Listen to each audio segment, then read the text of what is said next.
أعوذ بالله من الشيطان الرجيم.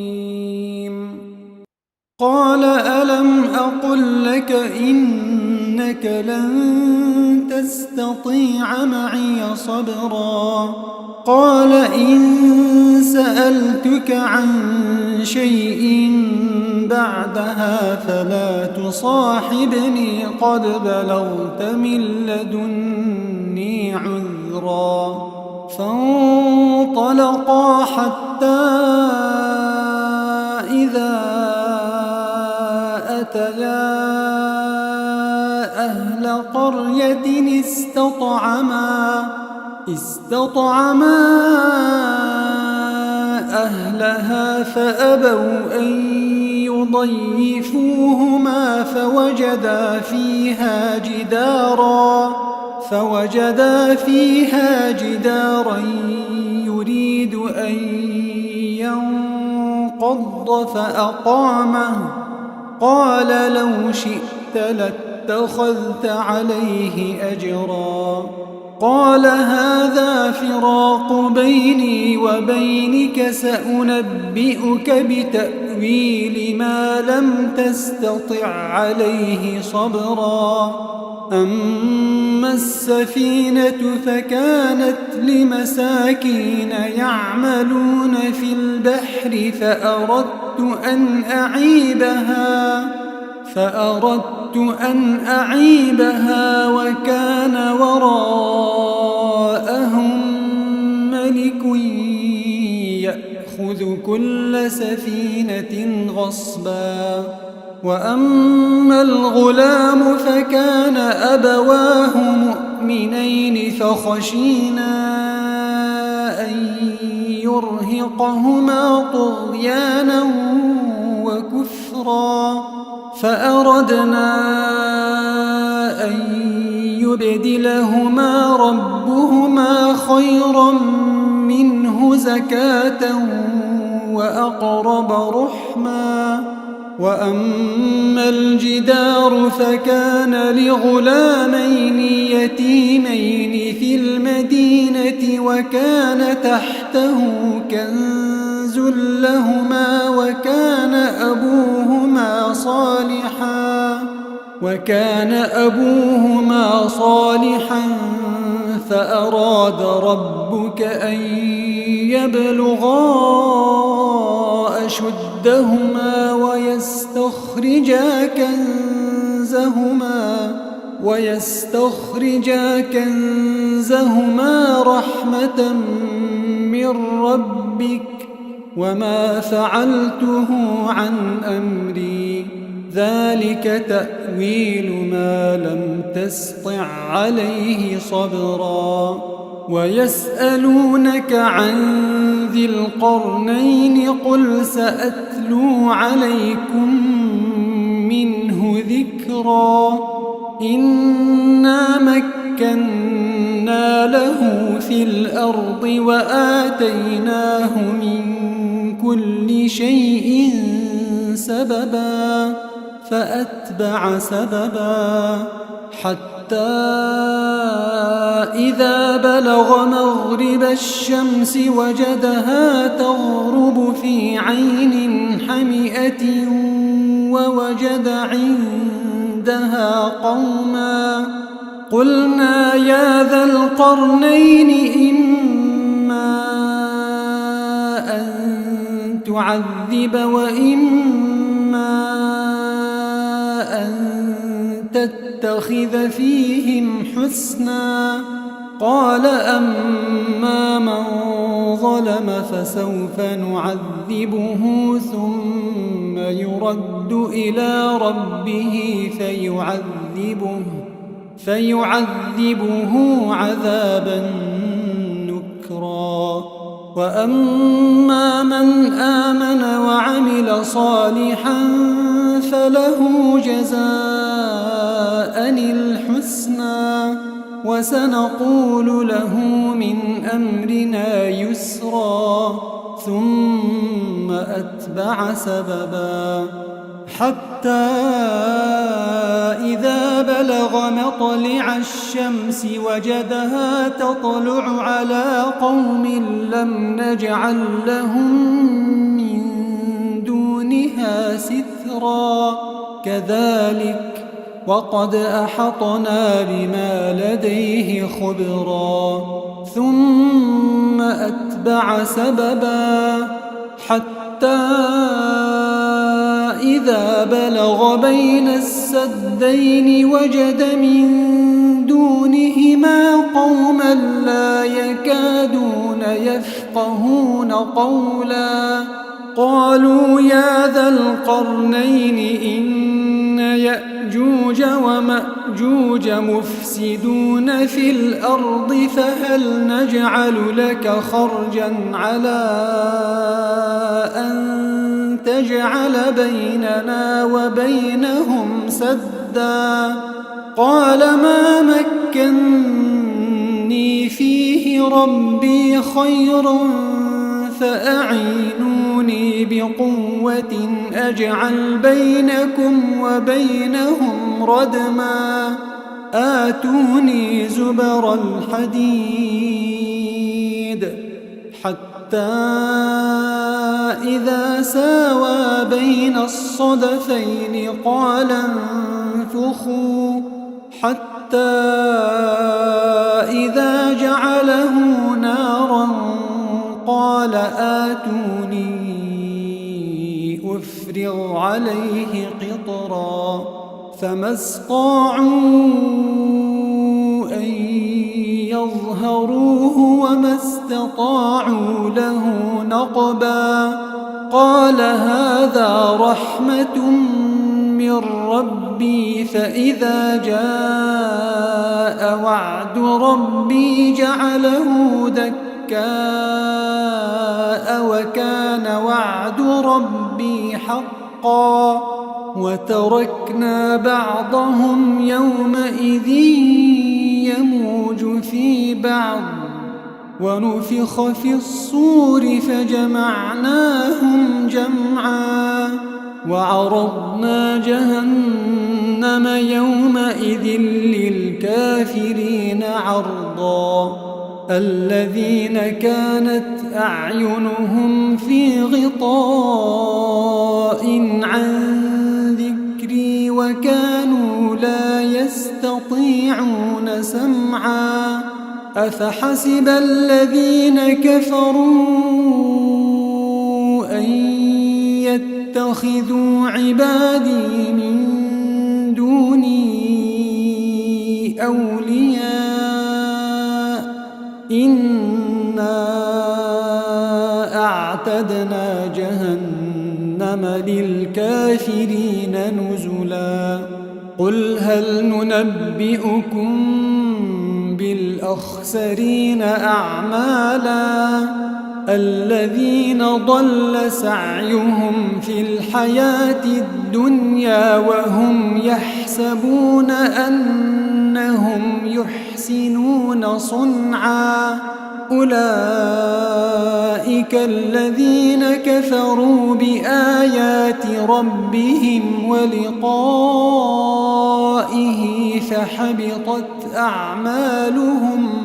فحبطت أعمالهم فلا نقيم لهم يوم القيامة وزنا ذلك جزاؤهم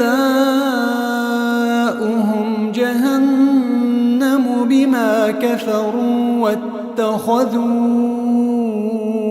آياتي ورسلي هزوا إن الذين آمنوا وعملوا الصالحات كانت لهم جنات الفردوس نزلا خالدين فيها لا يبغون عنها حولا قل لو كان البحر مدادا لكلمات ربي لنفد البحر قبل أن تنفد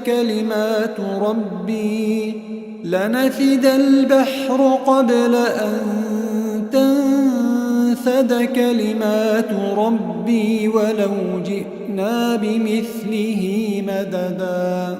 قل إنما أنا بشر مثلكم يوحى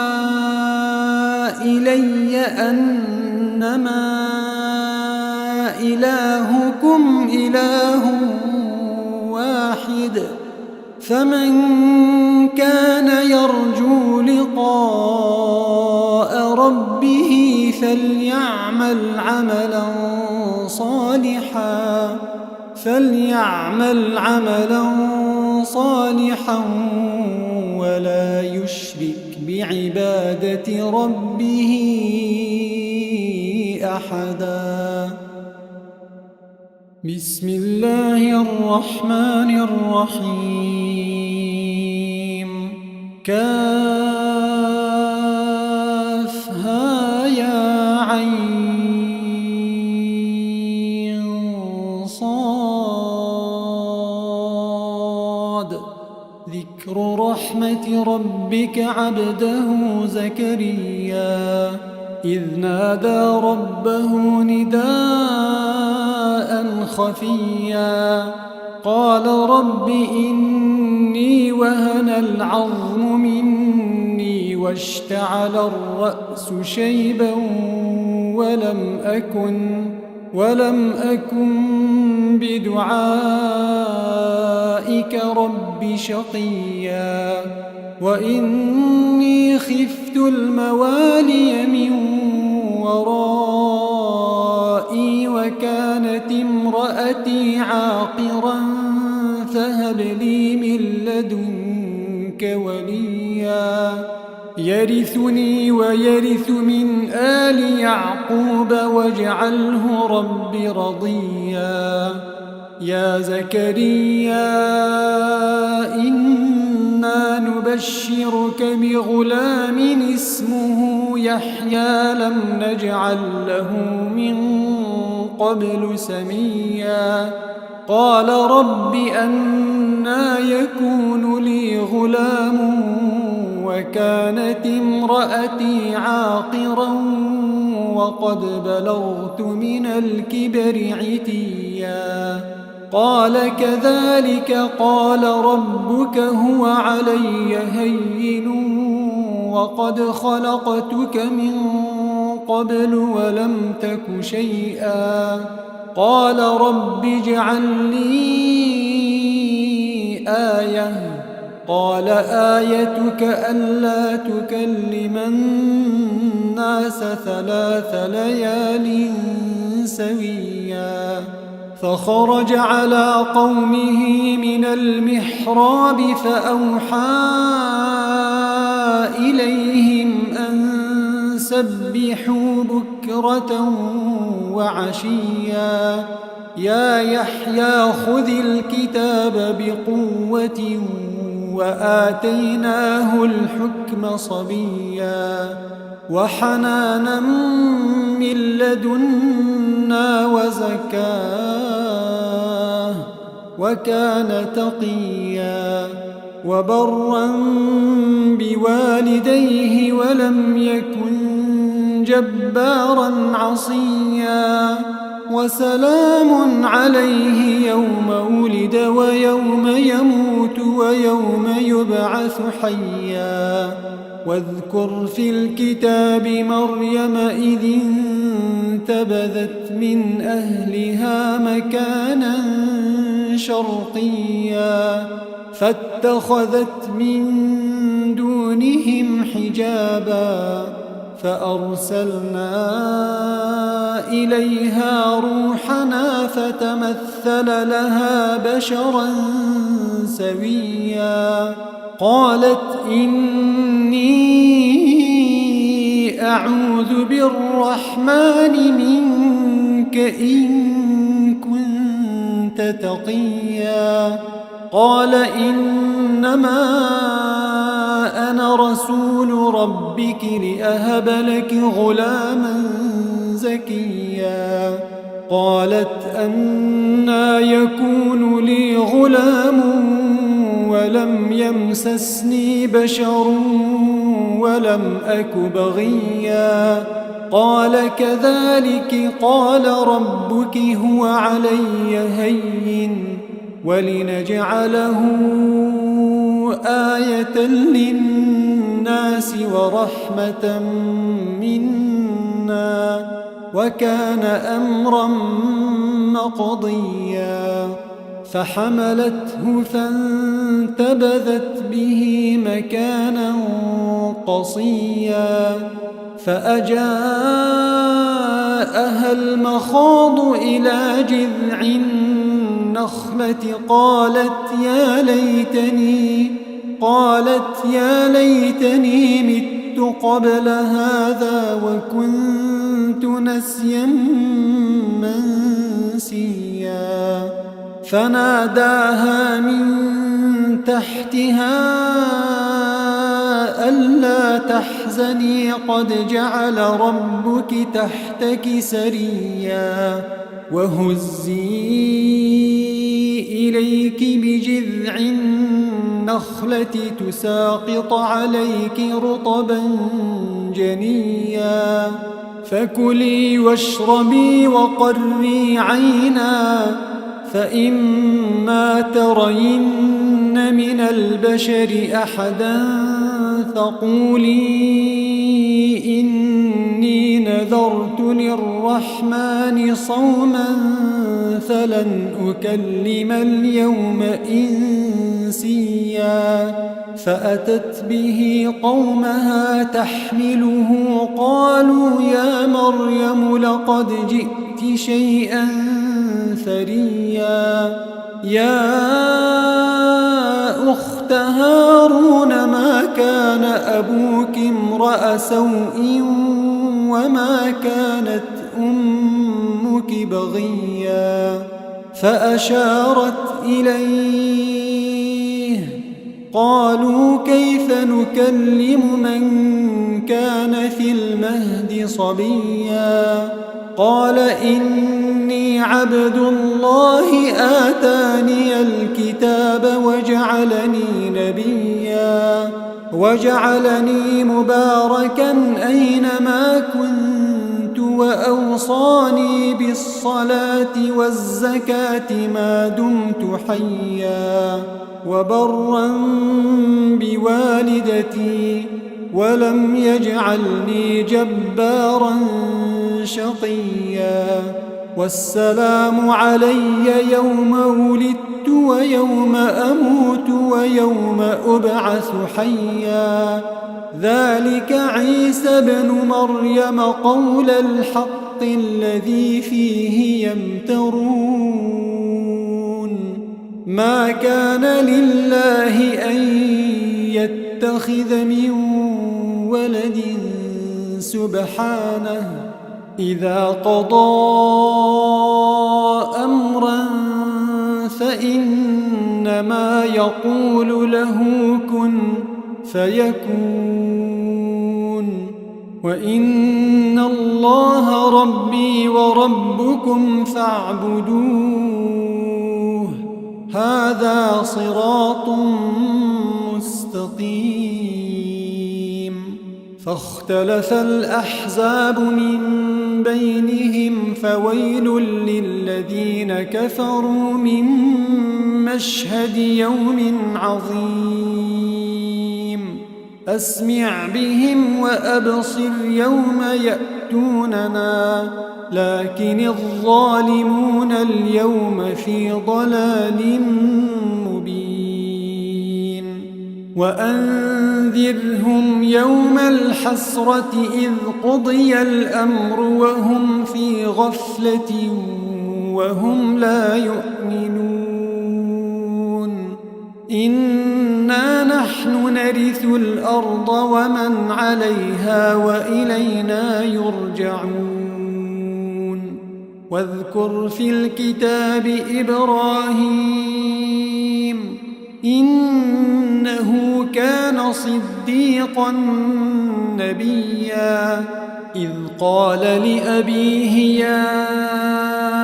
أبت لم تعبد ما لا يسمع ولا يبصر ولا يغني عنك شيئا يا أبت إني قد جاءني من العلم ما لم يأتك فاتبعني أهدك صراطا سويا يا أبت لا تعبد الشيطان إن الشيطان كان للرحمن عصيا يا أبت إني أخاف أن يمسك عذاب من الرحمن فتكون للشيطان وليا قال أراغب أنت عن آلهتي يا إبراهيم لئن لم تنته لأرجمنك واهجرني مليا قال سلام عليك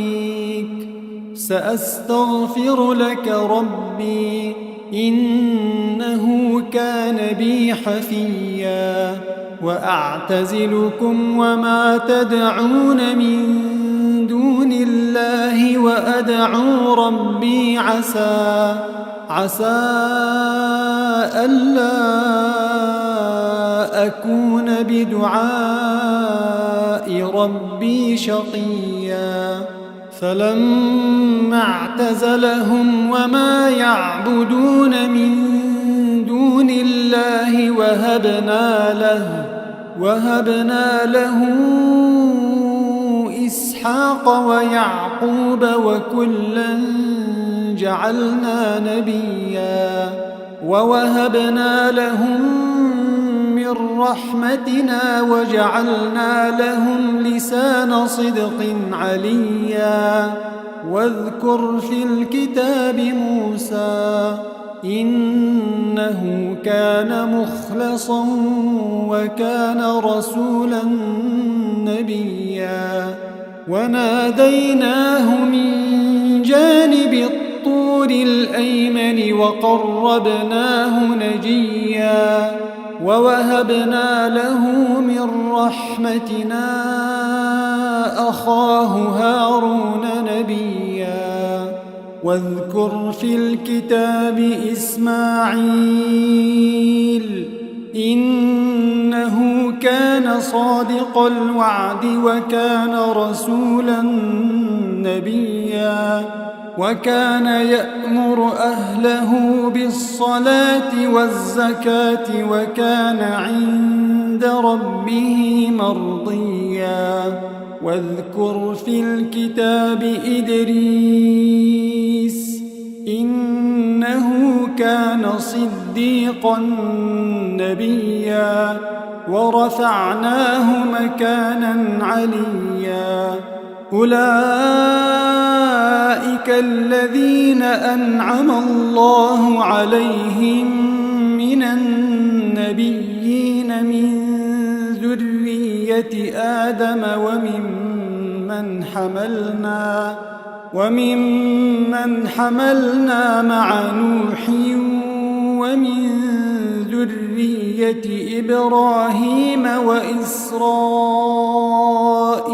وممن هدينا واجتبينا إذا تتلى عليهم آيات الرحمن خروا سجدا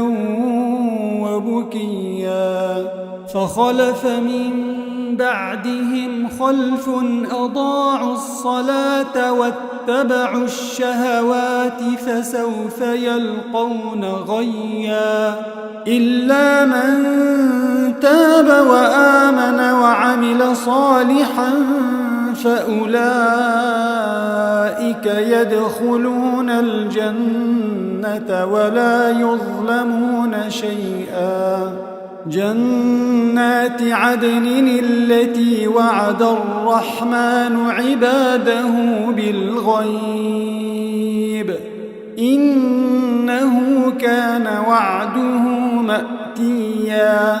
لا يسمعون فيها لغوا إلا سلاما ولهم رزقهم فيها بكرة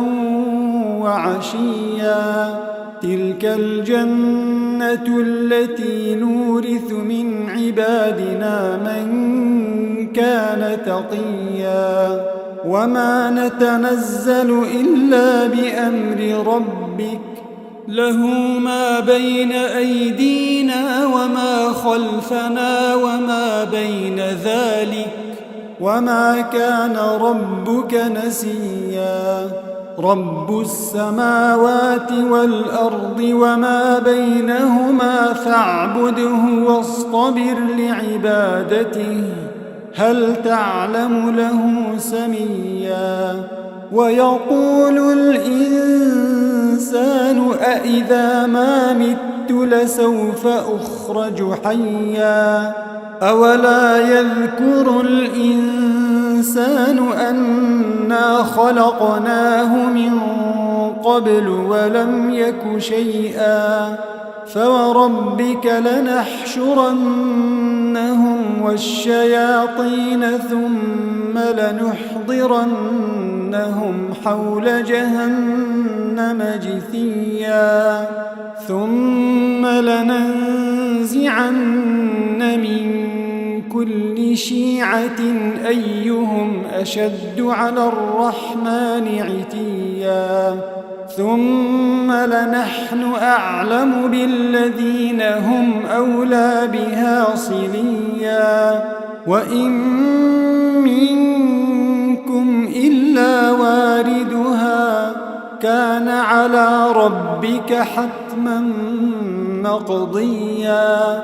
ثم ننجي الذين اتقوا ونذر الظالمين فيها جثيا وإذا تتلى عليهم آياتنا بينات قال الذين كفروا للذين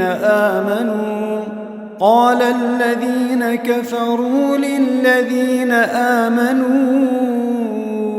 أي الفريقين خير مقاما وأحسن نديا وكم أهلكنا قبلهم من قرن هم أحسن أثاثا ورئيا قل من كان في الضلالة فليمدد له الرحمن مدا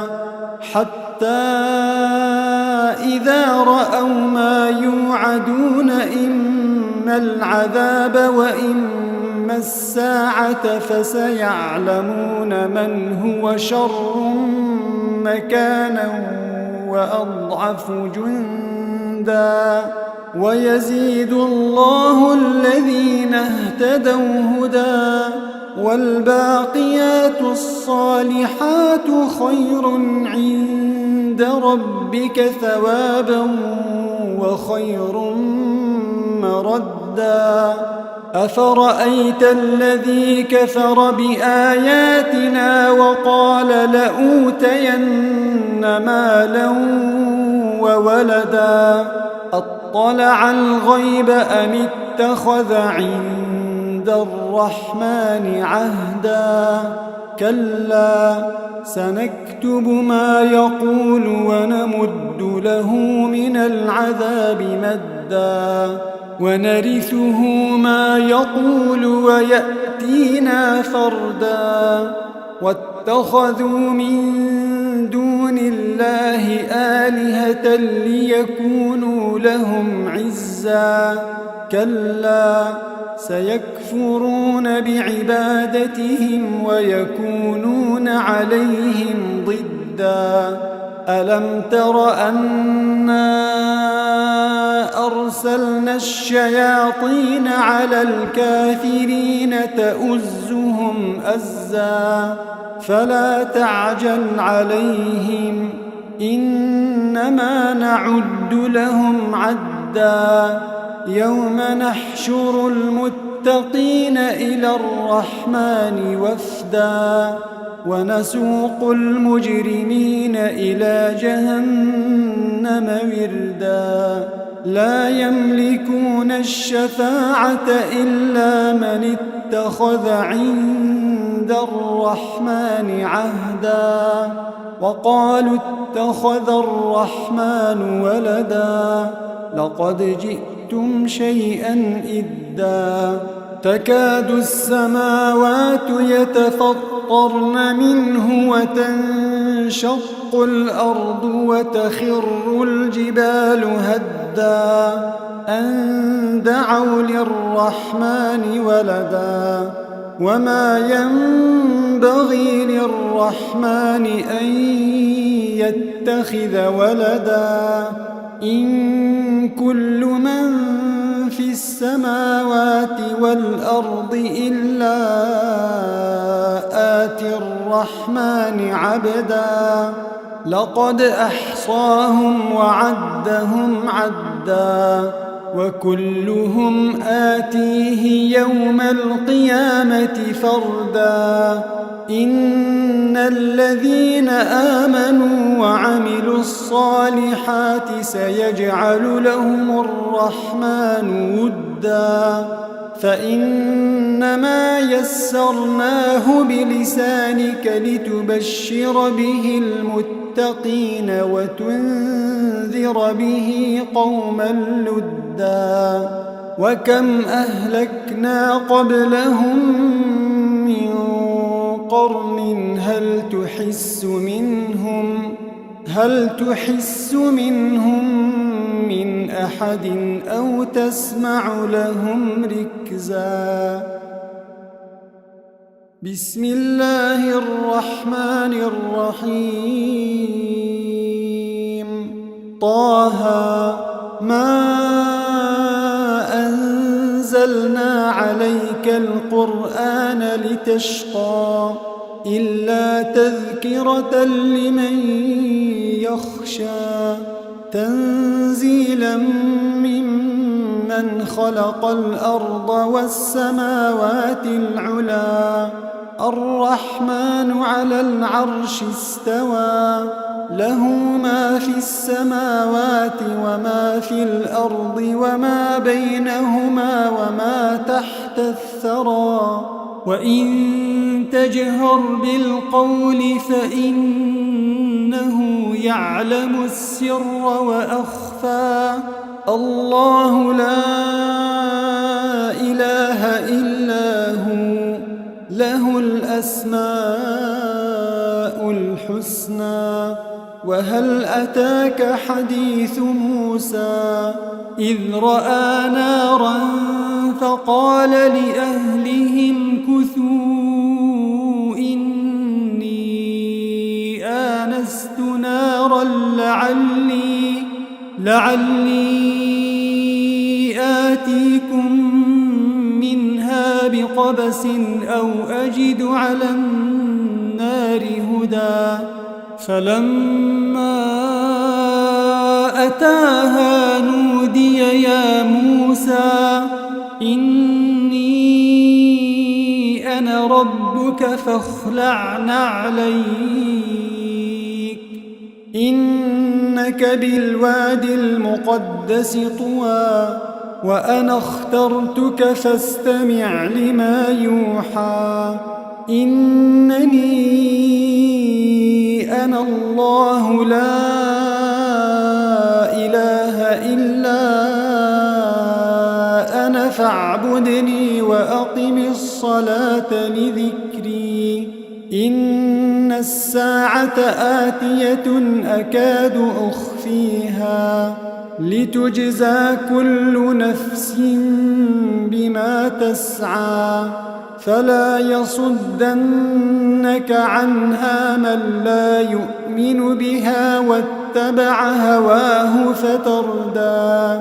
وما تلك بيمينك يا موسى قال هي عصاي أتوكأ عليها وأهش بها على غنمي ولي فيها مآرب أخرى قال ألقها يا موسى فألقاها فإذا هي حية تسعى قال خذها ولا تخف سنعيدها سيرتها الأولى واضمم يدك إلى جناحك تخرج بيضاء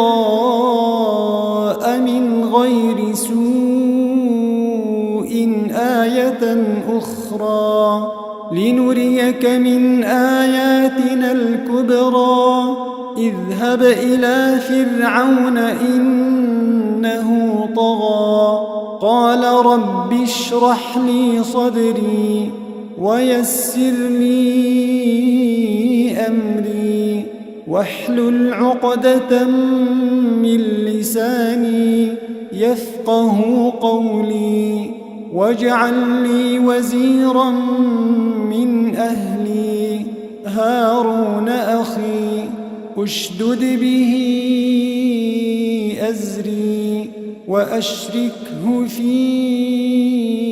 أمري كي نسبحك كثيرا ونذكرك كثيرا إنك كنت بنا بصيرا قال قد أوتيت سؤلك يا موسى ولقد مننا عليك مرة أخرى إذ أوحينا إلى أمك ما يوحى أن اقذفيه في التابوت فاقذفيه في اليم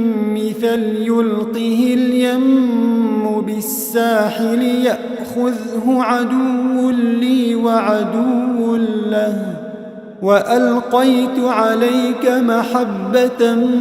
مني ولتصنع على عيني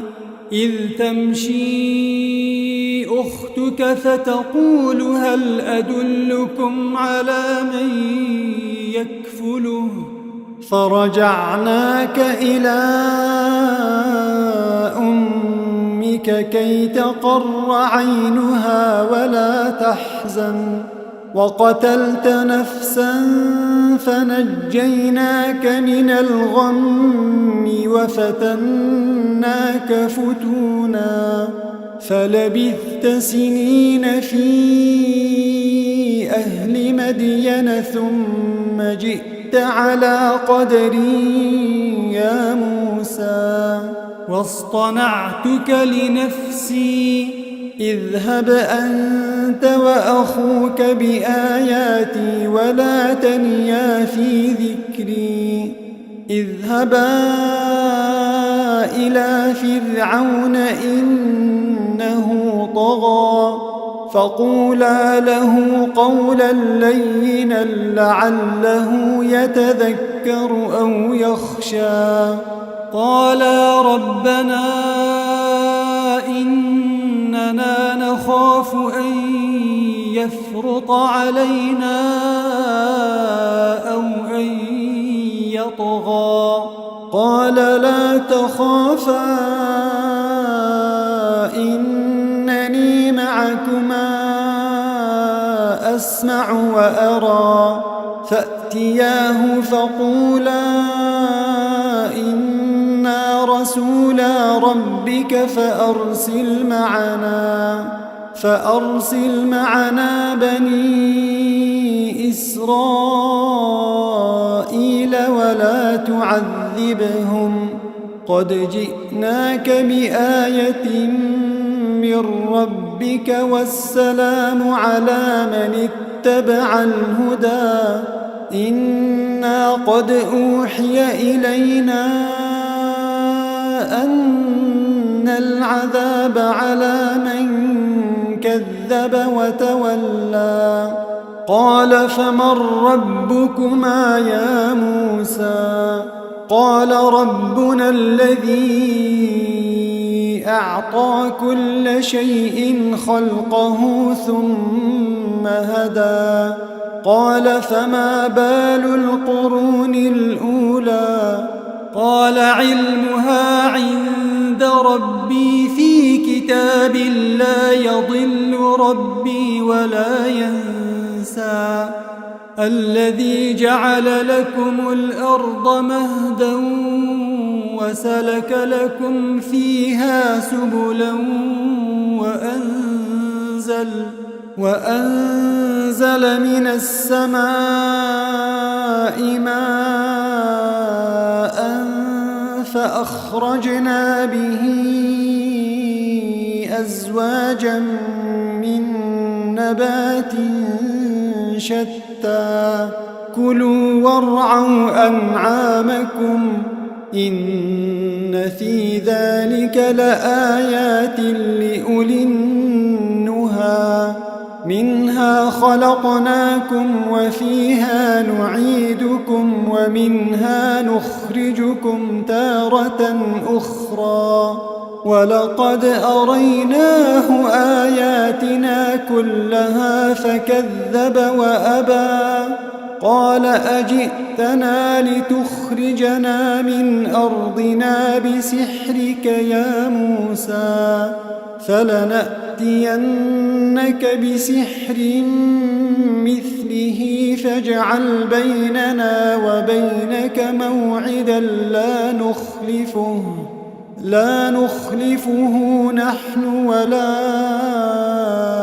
أنت مكانا سوى قال موعدكم يوم الزينة وأن يحشر الناس ضحى فتولى فرعون فجمع كيده ثم أتى قال لهم موسى ويلكم لا تفتروا على الله كذبا فيسحتكم بعذاب وقد خاب من افترى فتنازعوا أمرهم بينهم وأسروا النجوى قالوا إن هذان لساحران يريدان أن يخرجاكم من أرضكم بسحرهما ويذهبا بطريقتكم المثلى فأجمعوا كيدكم ثم أتوا صفا وقد أفلح اليوم من استعلى قالوا يا موسى إما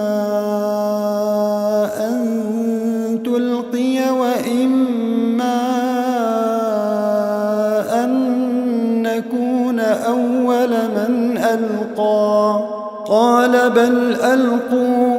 فإذا حبالهم وعصيهم يخيل إليه من سحرهم أنها تسعى فأوجس في نفسه خيفة موسى قلنا لا تخف إنك أنت الأعلى وألق ما في يمينك تلقف ما صنعوا إنما صنعوا كيد ساحر ولا يفلح الساحر حيث أتى فألقي السحرة سجدا قالوا آمنا برب هارون وموسى قال آمنتم له قبل أن آذن لكم إنه لكبيركم الذي علمكم السحر فلأقطعن أيديكم وأرجلكم من خلاف ولأصلبنكم في جذوع النخل ولتعلمن أينا أشد عذابا وأبقى قالوا لن نؤثرك على ما جاءنا من البينات والذي فطرنا فاقض ما أنت قاض إنما تقضي هذه الحياة الدنيا إنا آمنا بربنا ليغفر لنا خطايانا وما أكرهتنا عليه من السحر والله خير وأبقى إنه من يأت ربه مجرما فإن له جهنم لا يموت فيها ولا يحيا ومن يأته مؤمنا قد عمل الصالحات فأولئك لهم الدرجات العلى جنات عدن تجري من تحتها الأنهار خالدين فيها وذلك جزاء من تزكى ولقد أوحينا إلى موسى أن أسر بعبادي فاضرب لهم طريقا في البحر يبسا لا تخاف دركا ولا تخشى فأتبعهم فرعون بجنوده فغشيهم من اليم ما غشيهم وأضل فرعون قومه وما هدى يا بني إسرائيل قد أنجيناكم من عدوكم وواعدناكم جانب الطور الأيمن ونزلنا عليكم المن والسلوى كلوا من طيبات ما رزقناكم ولا تطغوا فيه فيحل عليكم غضبي ومن يحلل عليه غضبي فقد هوى وإني لغفار لمن تاب وآمن وعمل صالحا ثم اهتدى وما أعجلك عن قومك يا موسى قال هم أولئك على أثري وعجلت إليك رب لترضى قال فإنا قد فتنا قومك من بعدك وأضلهم السامري فرجع موسى إلى قومه غضبان أسفا قال يا قوم ألم يعدكم ربكم وعدا حسنا أفطال عليكم العهد أم أردتم أن يحل عليكم غضب من ربكم فأخلفتم موعدي قالوا ما أخلفنا موعدك بملكنا ولكننا حملنا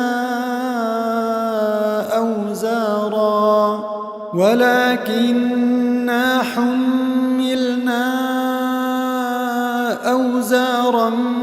من زينة القوم فقذفناها فكذلك ألقى السامري فأخرج لهم عجلا جسدا له خوار فقالوا هذا إلهكم وإله موسى فنسي أفلا يرون ألا يرجع إليهم قولا ولا يملك لهم ضرا ولا نفعا ولقد قال لهم هارون من قبل يا قوم إنما فتنتم به وإن ربكم الرحمن فاتبعوني وأطيعوا أمري قالوا لن نبرح عليه عاكفين حتى يرجع إلينا موسى قال يا هارون ما منعك إذ رأيتهم ضلوا ألا تتبعن أفعصيت أمري قال يا ابن أم لا تأخذ بلحيتي ولا برأسي إني خشيت أن تقول فرقت بين بني إسرائيل ولم ترقب قولي قال فما خطبك يا سامري قال بصرت بما لم يبصروا به فقبضت قبضة من أثر الرسول فنبذتها وكذلك سولت لي نفسي قال فاذهب فإن لك في الحياة أن تقول لا مساس وإن لك موعدا لن تخلفه وانظر إلى إلهك الذي ظلت عليه عاكفا لنحرقنه ثم لننسفنه في اليم نسفا إنما إلهكم الله الذي لا إله إلا هو وسع كل شيء علما كذلك نقص عليك من أنباء ما قد سبق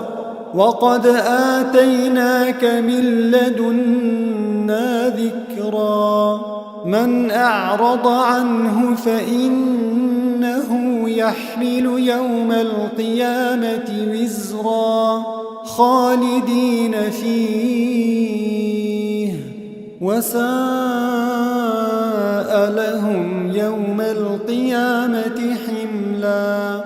يوم ينفخ في الصور ونحشر المجرمين يومئذ زرقا يتخافتون بينهم إن لبثتم إلا عشرا نحن أعلم بما يقولون إذ يقول أمثلهم طريقة إن لبثتم إلا يوما ويسألونك عن الجبال فقل ينسفها ربي نسفا فيذرها قاعا صفصفا لا ترى فيها عوجا ولا أمتا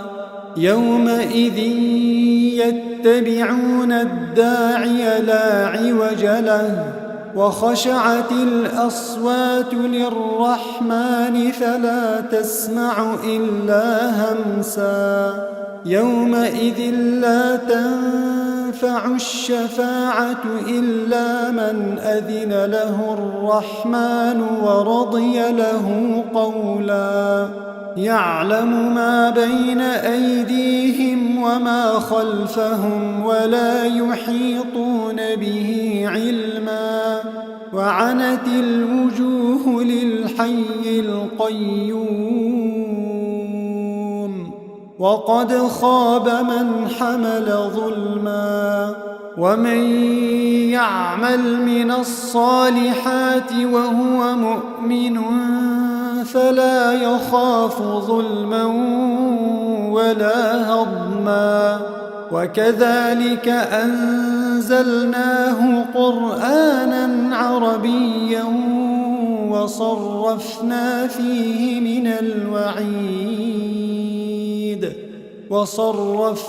فيه من الوعيد لعلهم يتقون أو يحدث لهم ذكرا. فتعالى الله الملك الحق ولا تعجل بالقرآن من قبل أن يقضى إليك وحيه وقل رب زدني علما.